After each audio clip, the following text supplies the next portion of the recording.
Finance at the University of Houston.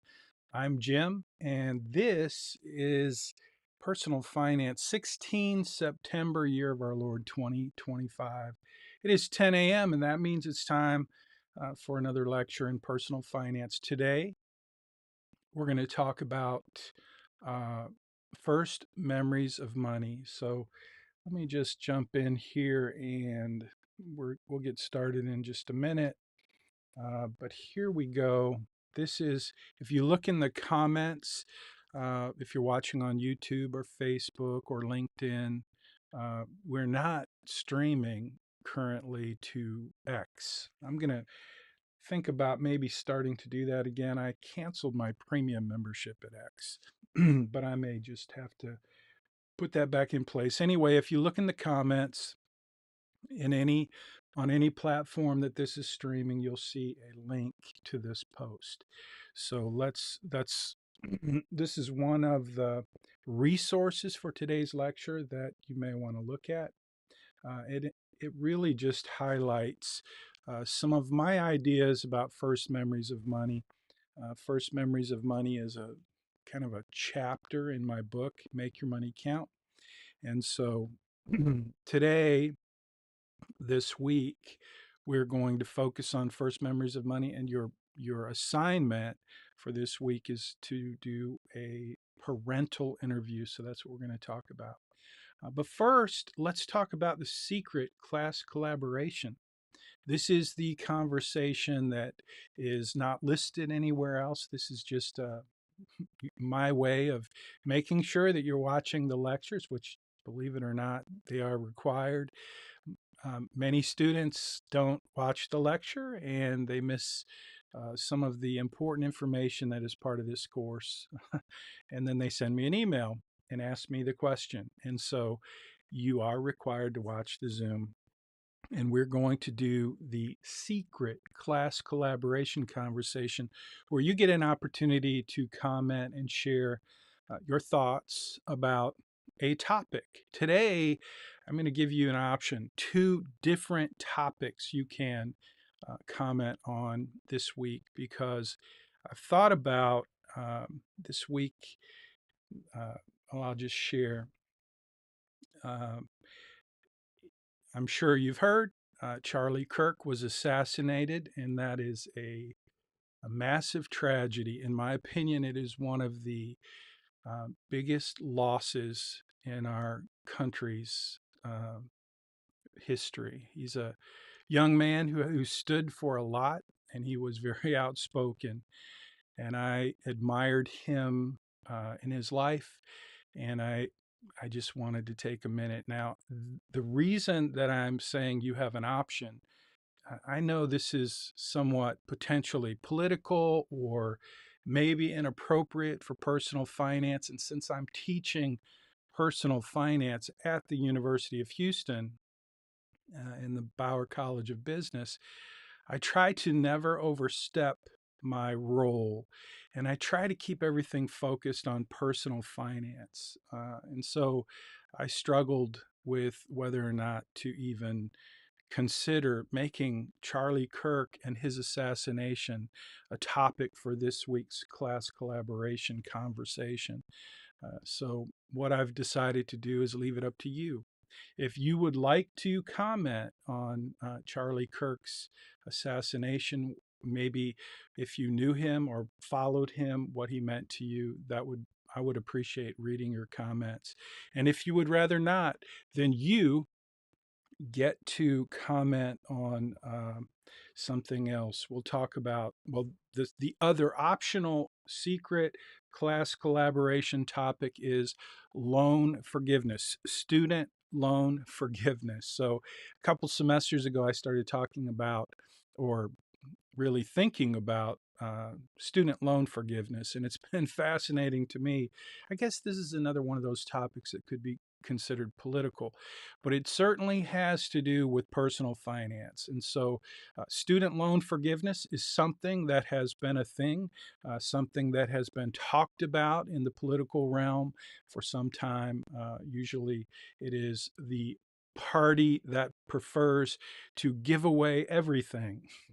And then there's another party, and I'm not going to tell you which one, that is more about personal responsibility. And so, socialism, communism, uh, the government being the source of all your needs in life, that is one extreme. And the other extreme, and neither of them are perfect or good for sure. But anyway, that is the optional class collaboration conversation. What do you think about student loan forgiveness? Is that something you would be for, something you would vote for? And if so, just share your thoughts and your opinion about that. I appreciate it.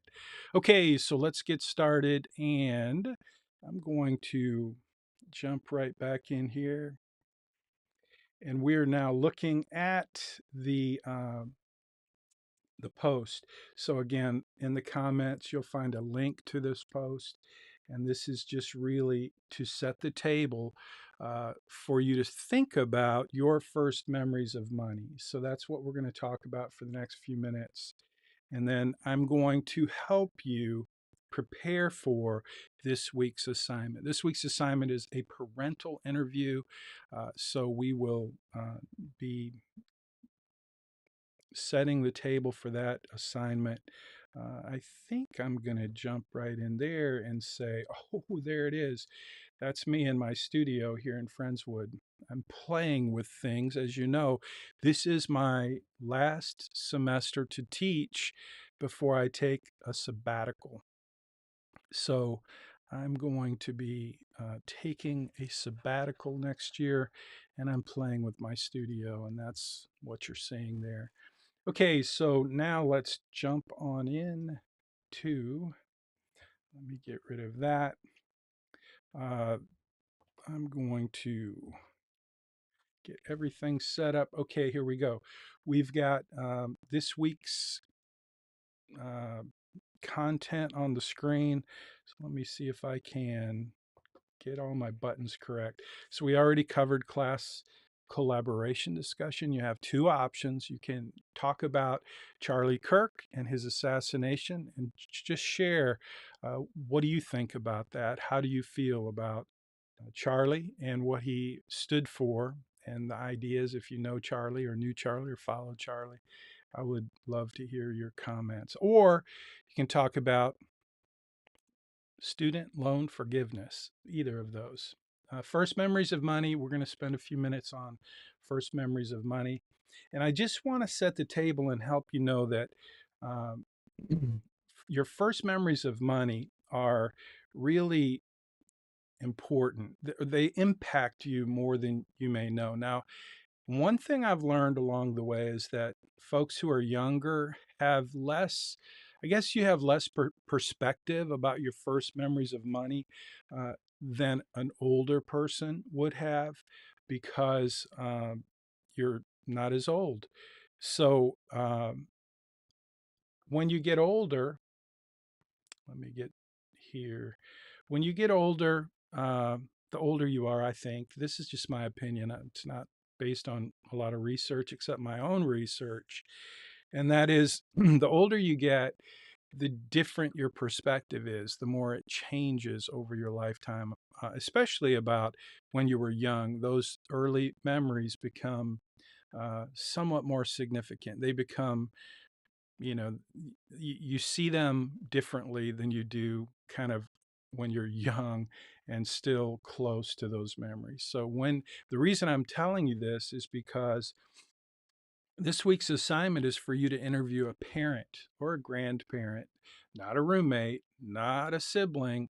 If you submit your assignment interviewing a sibling or a roommate or a friend, you will get a 0, not a 50, not a 20, not a 30. You'll get a 0 because this is a parental interview. Now, you can interview a parent, you can interview a grandparent, you can interview an aunt, an uncle, but you really need to, the purpose of this is for you to get to know a little bit more about the kind of the DNA, the financial DNA that's built into your family. So, the purpose of this interview is really for you to learn from a parent or someone in your family who you look up to, who you respect, who you think can help you gain some perspective about how you think about money, about how you've been shaped and formed and conditioned with respect to how you manage money. So, your own first memories of money are super important in this week's assignment. But what I really want you to do is take a step back and look at someone else's story and try to connect the dots so that you can see how important these first memories of money are and how they carry on through your life. So, that's really what we're going to focus on for the next few minutes. Your behavior in terms of how you manage money is impacted a lot by your first memories. And that's what you're going to, I think, I hope, I believe. Typically, what happens is when you do this interview, you're going to see that in someone else's life.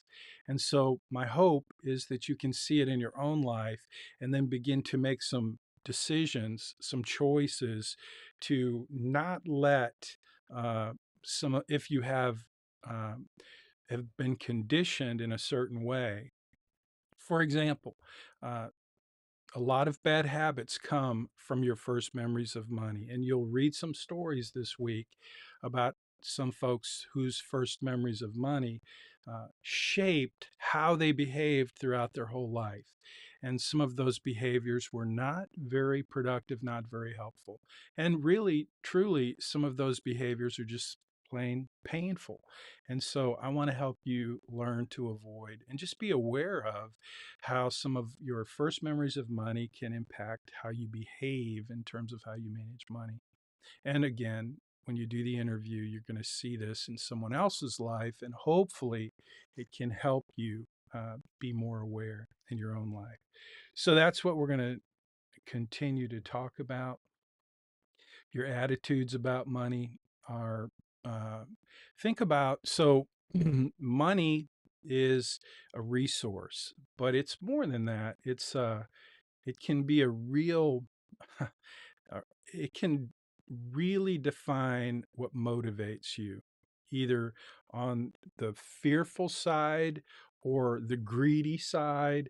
But money is, it's part of life, and so your behavior with regard to money and how your behavior, what you do, is often influenced by what you think. And so if you're not if you don't know what your feelings are and your attitudes and your inclinations and your propensities, for example, I like to spend. I know a lot of folks, and I've worked with a lot of folks over the years who find that spending money is like therapy. You know what I'm saying? Maybe you're like that. Maybe you find that spending and having more, it just has a way of changing how you feel that day, kind of like chocolate pudding or uh, other things. So just be aware that your attitudes about money, the way you think about money, will influence what you do with money. And so if you're like many people in America and you're influenced by your feelings, uh, how you feel about money is a very important feeling for you to just take a look at.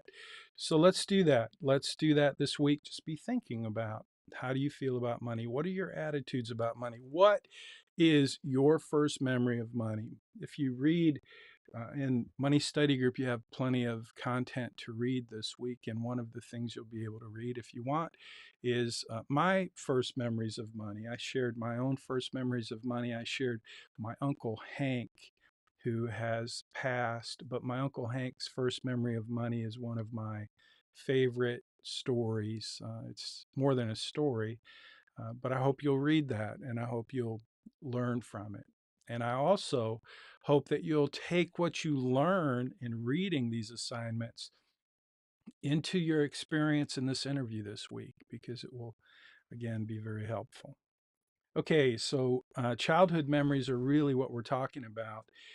Uh, it, the way I start most meetings, not always, but the way I used to start every meeting with a client, with a new client, so a prospective client, someone who I've met, maybe it's the first time I met, or as a financial planner, it's the first real meeting that we're having to uh, really decide whether or not we're going to work together. In that meeting, we call it professional money managers or financial planners, financial advisors. We call this first meeting a discovery meeting, and it's really just a meeting for the professional to ask some questions for the client or the prospective client, the person that we're meeting with.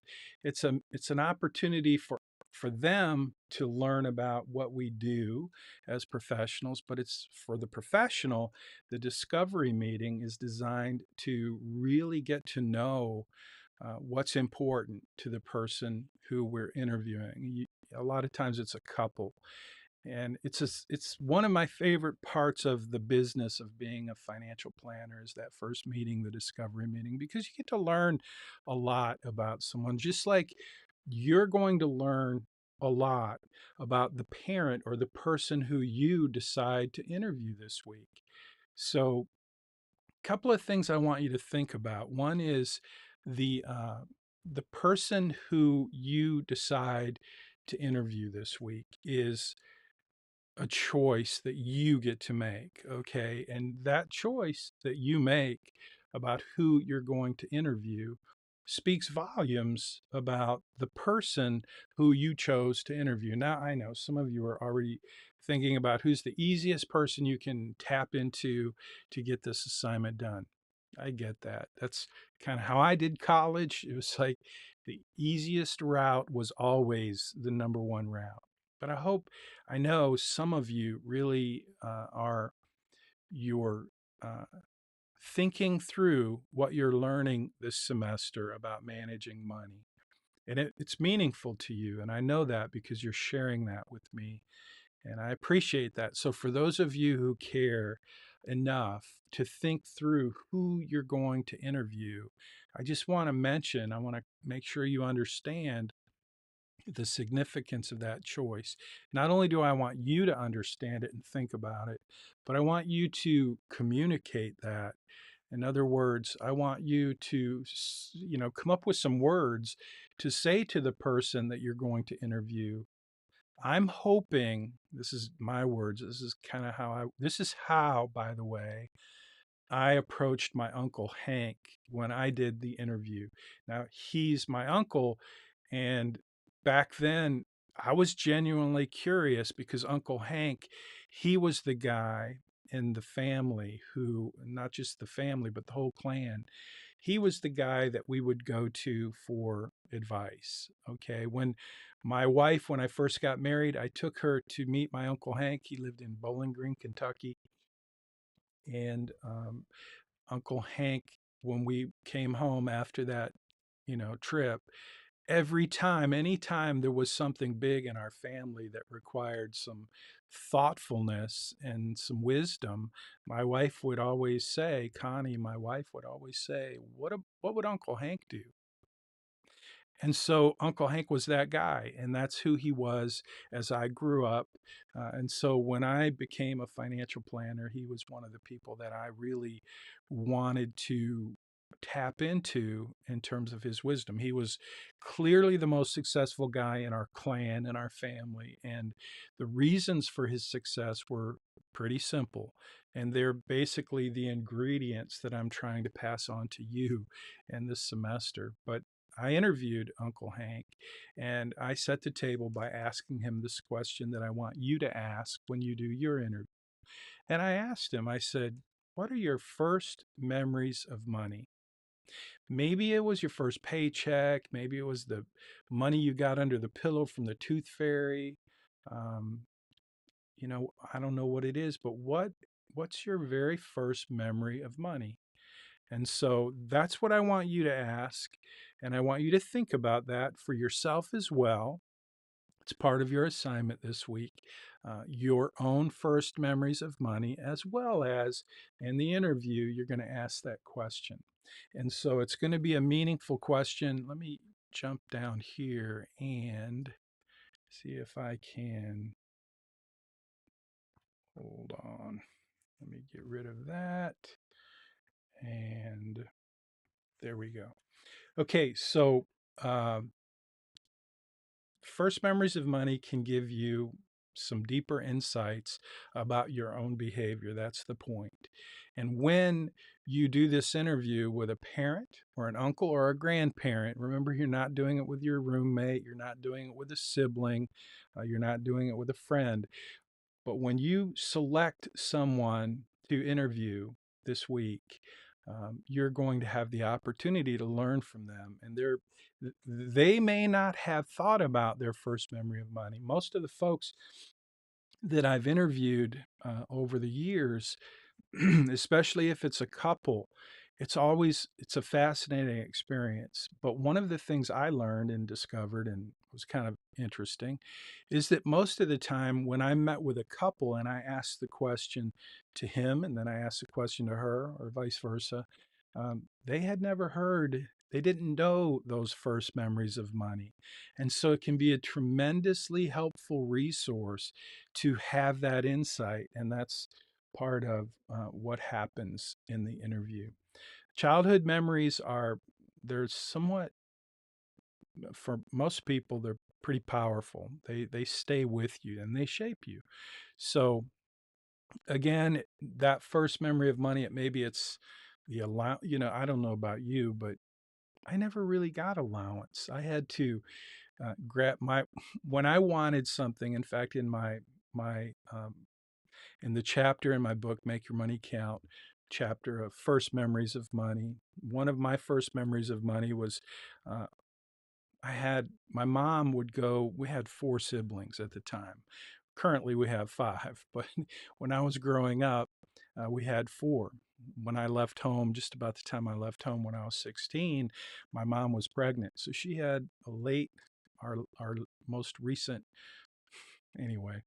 So when I was a kid, though, like around, I don't know, I guess I was about uh, 9 or 10 maybe, but my mom would go to Kmart. Now, Kmart is, there aren't very, I don't even know if Kmart's in business. I don't think it is anymore. But back in the day, Kmart was like Walmart. It was a cheap place to go. And my mom would buy canvas Converse tennis shoes. And we had a choice between high tops and low tops, okay? But the canvas tennis shoes were $4 a pair. And that was what my mom would buy. And she would buy them every, few months because you know what happens to canvas Converse tennis shoes after you wear them a lot and get them wet. They get to be, they stink.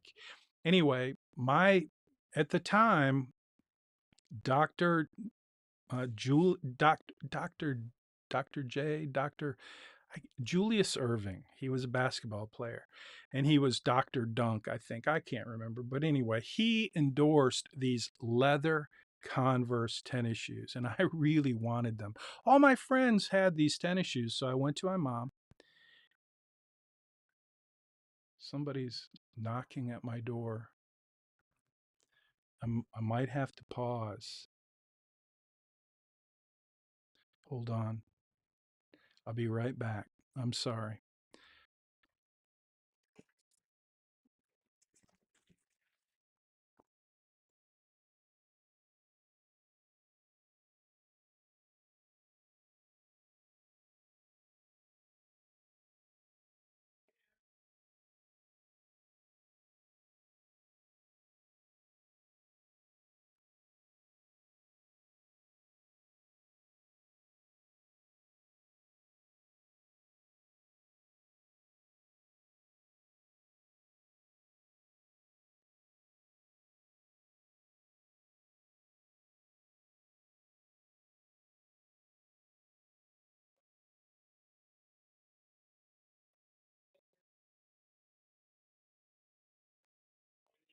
All right, I'm teaching a class online.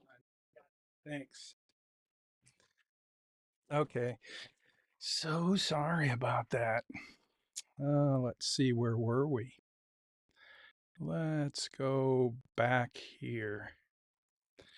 So it's the pool guy getting the pool worked on at the house. I'm so sorry about that, but he was whistling, knocking, and I couldn't continue without dealing with it. So sorry about that.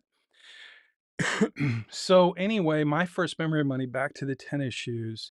Uh, I really wanted those leather tennis shoes, and my mom said what my mom would usually say, ask your dad. So I went to my dad and I said, Dad, these tennis shoes, can we get those instead of the Converse canvas tennis shoes? And my dad said, well, I'll tell you what, Jimbo, he said, we spend $4 on those tennis shoes. And if you want the leather ones, they cost $10. So you got to come up with $6 and you're welcome to have those tennis shoes. That's how that's one of my first memories of money. And so the way that that shaped me, the way that that uh, influenced my life is pretty significant. And here's why. Because my dad said, you can have them, but you have to pay the difference. And initially, I was a little disappointed by that until my dad said, at the time, it was winter. And I lived in Lansing, Michigan, and we had a big snowstorm. And my dad said, hey, here's a snow shovel. And he let me borrow his snow shovel. He said, if you break it, you have to replace it. But he said, take that snow shovel, go down the street, knock on the door, and ask the neighbors if they want you to shovel their snow, their driveway, their walkway, whatever. And so I'm like, hey, that's a cool idea. I'll give it a try. I was a big kid. I was like 9 or 10, but I was a big, hefty, husky kid. I wore husky pants at the time. You can tell I'm still a little bit husky. Man, a lot husky. Anyway, back to the story. So my dad gets me a snow shovel and he tells me how I can go knock on doors. He like gave me permission to go make some money. And I did. And I came home that day with a pocket full of money. In fact, I had a couple of friends and everybody, not everybody, but a lot of folks wanted their driveway and their walkway shoveled because we got a lot of snow. And this was, I think they wanted to help the kid in the neighborhood who was willing to knock on the door and ask. They were nice people and they paid me very well. And I ended up with a pocket full of cash and some friends who were willing to work with me, and we split the money. And I became, based on that Converse tennis shoe experience, I not only got the shoes that I wanted, but I ended up with a pocket full of cash. And from that day forward, and for the rest of my life, really, I pretty much always had money and I learned how to make money. And so that's one of my first memories of money. I have several, but it's when I asked my Uncle Hank his first memory of money, though, it was a very different story. And I want you to read that and understand a little bit about it, but because it was one of the most impactful stories. And I don't know, I don't know that we want to spend. Let me just share. Um, well, let me just go through the rest of my stuff here, and then um, if we have time, if I wrap it up soon, I might share Uncle Hank's story. But anyway, the first memories of money, a lot of times it starts with your first paycheck. My wife, Connie, her first memory of money was her first paycheck, which was at Catfish Parlor. She actually, not Catfish Parlor. It started at Bill Miller Barbecue in Austin. So my wife grew up in Austin, Texas, and she got a job at Bill Miller Barbecue when she was just, I think she was 15 years old. And she took her first paycheck and she had her eye on these leather boots at Dillard's department store. And she bought those boots because she really wanted them. And she used her first paycheck to buy those boots. And so when I asked my wife her first memories of money, her first memory of money, that was her story. It was her first paycheck at Bill Miller. And she bought these boots. And these boots turned out to be cool. They were cool. She liked them, but she wore them and she enjoyed them the first time she wore them. And then it was like she felt like, why did I do that? I spent most of my paycheck on a pair of boots. And she, from that memory, and my wife is gotta be one of the most frugal human beings on the planet. Like, she doesn't really like to spend money and she doesn't value more stuff. And anyway, that was her first memory of money and it stuck with her. So for the rest of her life, and I can tell you this as being married to her for 35 years. No, wow. I We were married in 82, so I guess 30, a long time. I've been married to her for a long time. She's the one who's frugal. I'm the one that likes to spend money and buy stuff, but she's very frugal. And that first memory of money, when she looks back, when I look back, when we think about what shaped her, that was one of the things that shaped her. And so that's how it works. It's kind of interesting. I think it's interesting. I've always been interested in psychology and sociology, and that first memory of money turns out to be kind of interesting. So let's talk about the impact. The the way that your first memories of money, the way you were conditioned, it sticks with you. Okay, it sticks with you. And I am gonna share um, a little bit about Uncle Hank's story because when I asked Uncle Hank his first memory of money, he shared with me that his first memory of money was when he was very young. He was he came home from school and his father was at the kitchen table and he was crying. Hank said he'd never seen his dad cry. That was the only time in his life he ever saw his dad that emotional. And what had happened is Uncle Hank lived on a pig farm. They raised pigs. And every year they would have a broker come to the farm and give them a bid on the stock, the pigs, and they would pay or they'd write a contract and then they'd take the pigs.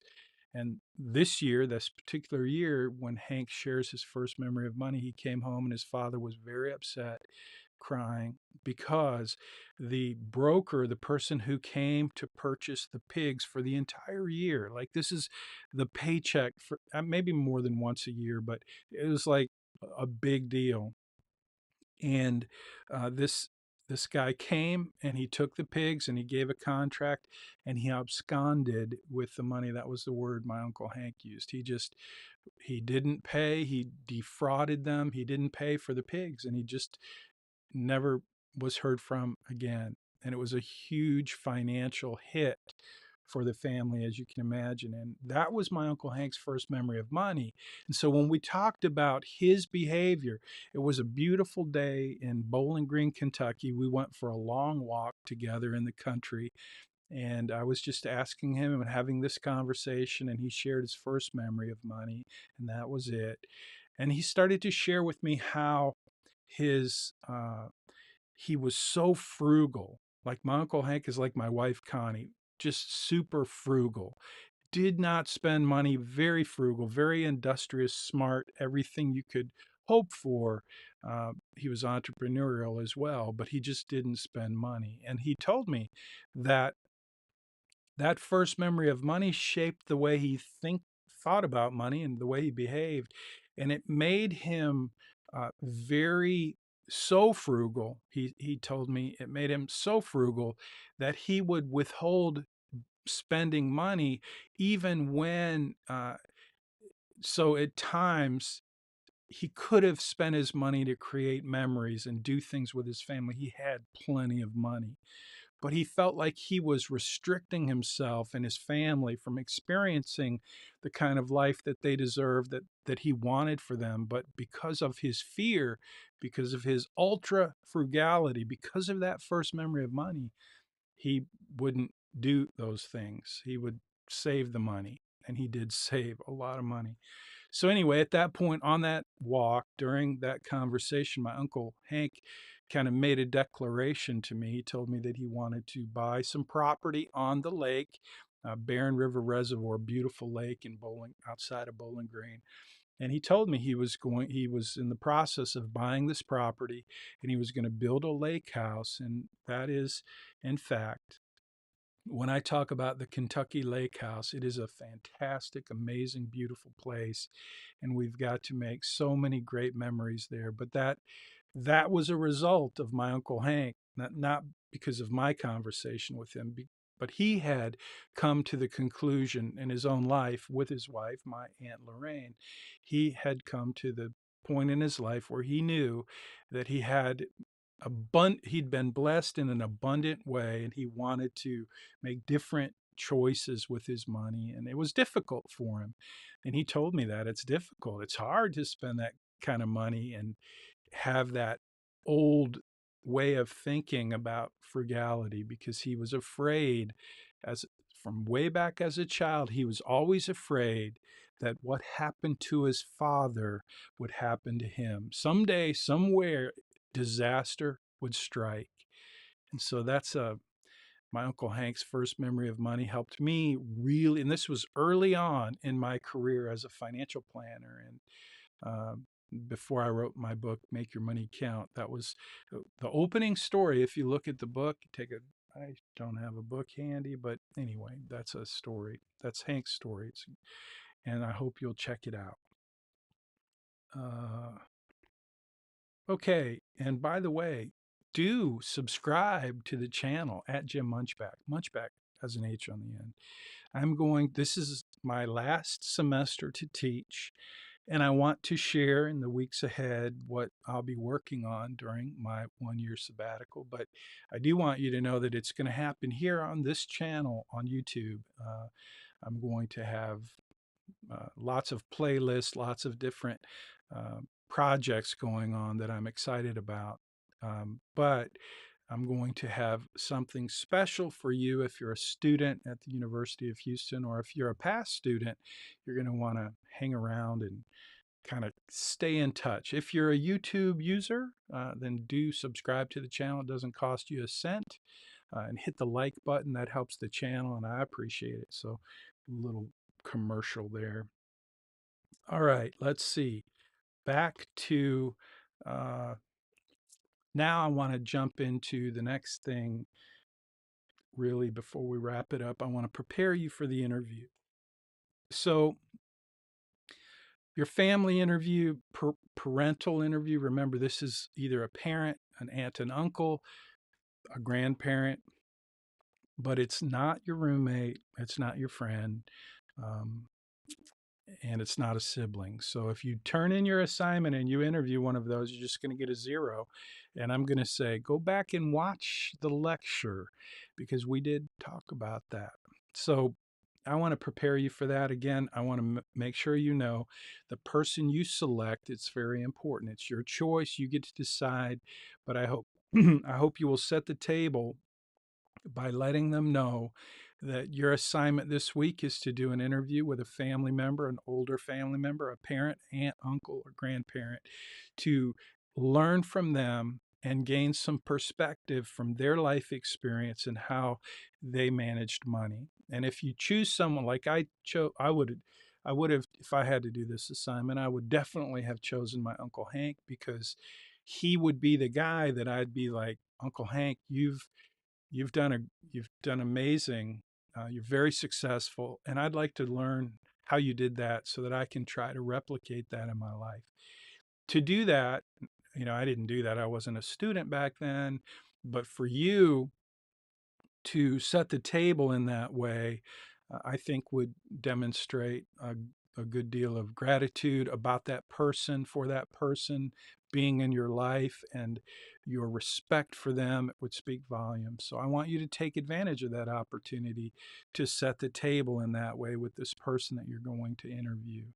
Um, I do also want you to understand, as you conduct the interview, that I want you to be prepared for the possibility that it could be it could be awkward. It could be maybe somewhat painful. I mean, when Uncle Hank shared his story about his father, it was painful. And so just be prepared for a conversation that may not be all rainbows and unicorns. And so, as you prepare for that interview and you actually conduct that interview, I just want you to be prepared and don't be afraid. Don't, just be there, be present with the person that you interview and listen. That's your job, is to listen and ask a few good questions. In your assignment, you will see the questions that I want you to ask. And you can ask other questions. Good follow up questions are always great.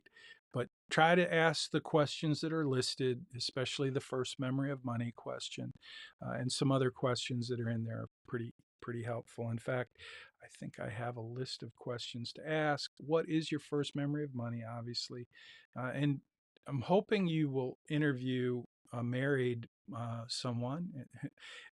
Just if you do, these are good questions. Typically, that's the way it works. If it's a parent or a grandparent or an aunt or an uncle, they were married, they are married. Hopefully, they're still together. But it's a when you have a relationship, when you're married, money becomes a thing. And part of the value of this interview is to understand how a couple made decisions about money together so that you can learn from them. So anyway, those are some of the questions that you can ask in this assignment. So let's see. To wrap it up today, the summary of this lecture is first memories of money. I want you to learn how to connect your first memories of money with your current financial behaviors. It's a really helpful exercise to become more aware of what's influencing your behavior. The interview will help you do that as well. So I want to wish you the best of luck. I want you to spend some time and reflect, not just on your first memories of money, but as you do the interview, I want you to think about how their first memories of money impacted their life as well. So I think that's pretty much it.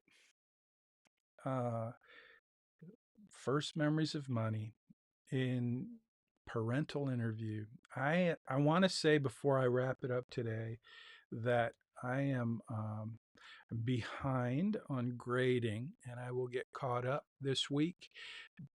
Yesterday was September 15th, and September 15th is a very important tax day. So, as a financial planner, and wealth management. My company, Bayrock Financial, I do a lot of work in the area of tax planning. And so we had a lot to do. Uh, Yesterday was a key day and a lot of deadline stuff. So, anyway, that's my excuse for not having graded all of your homework assignments. But I will get caught up, and I want to remind you again, if I can find the early assignment. I'm looking for my early assignment screen, but I'm not seeing it. There we go. Let me see if I can get that to play. So, as we wrap up, I want to remind you one more time that early assignments are 20% increase. Like instead of 50 points, you'll get 60 points, up to 60 points. And so if you're sitting there wondering what your grade was for last week's assignment, because I haven't graded it yet, I want you to know every student who turned their assignments in early by Friday at 3 p.m., those assignments get graded like top priority. Okay. Doesn't mean you're not a priority. Doesn't mean that I don't have an obligation or responsibility to grade your papers in a timely way in your assignments. And I, again, apologize that I've gotten behind. But I do want to mention all the benefits that come with turning your assignment in early. It's my way of trying to incentivize you to be an A student, to have an unreasonable advantage in this course. It's part of my attempt to help you understand that when it comes to managing money, if you wait until the last minute, it is very expensive. And it costs you in ways that are, uh, well, over your lifetime, it can be very expensive. That's all I'm going to say. So, turning your assignments in early is just basically a small little habit that I'm encouraging you to take advantage of, and I'm giving you incentives to do that in this course. But it's really not about this course. I couldn't care less if you get an A, a B, a C, but I do care about you learning the things that you need to learn to be successful financially in your life, because I think that can make a difference in your life. I know it can. And so, managing money, being successful with money, becoming a millionaire by the time you're 50, which again is not a huge accomplishment when you think about inflation and the value of $1 million today or by the time you're 50 compared to when I was your age. Okay. To become a millionaire, have a net worth of $1 million by the time you turn 50 may sound like a big deal, but it's really not. However, if you want to do that, as opposed to being buried in debt by the time you're 50, you need a few basic disciplines in your life. And that's what this course is about, to teach you those small things that you can do that will help you build the big muscle that you will need to do the big things that you can't do without the little disciplines that will develop the muscle to help you accomplish the really big things. That's my definition of discipline. It's the little things you can do that will help you build the big muscle that you absolutely have to have to accomplish the really big things in your life that you could never accomplish if you didn't build the muscle to do them. And the disciplines are the little things we can do to develop the muscles to do the big things that we couldn't do without the muscles. So, turning your assignments in early, it's just a little practice thing that you can start doing in your life, not just for this course, but in life in general, and it will pay off big time. I'll see you next week. I'm going to go check in with the pool guy, make sure he's doing a good job. Uh, it's the first time we've used these folks. My pool guy retired, so we had to find someone else. So that's why I apologize for the distraction today, and I'll see you next week. Have a great week.